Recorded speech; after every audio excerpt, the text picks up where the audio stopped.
I recently worked on a major project with a leading and progressive government in the Middle East. They were really ambitious to focus on improving customers' lives or citizens' lives. So it was a very citizen-centric approach. And they were saying, listen, we have all of these different government departments and entities, and they all have digitized, but what we want to now do is the next level of government is seamless, it's frictionless, it's customized, and it's proactive.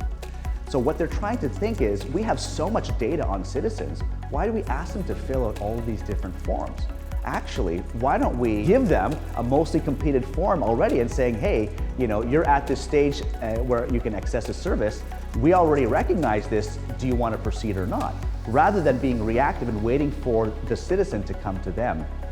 This gets even more complicated when you go across entities, where to complete a task, you might need to deal with several different government entities. Great service design with this government, they started building up service design methodology and skill sets across several different entities, and that enabled them to move faster, to work together, to put customers first and design journeys that really meet the objectives of fast, frictionless, customized, and proactive services.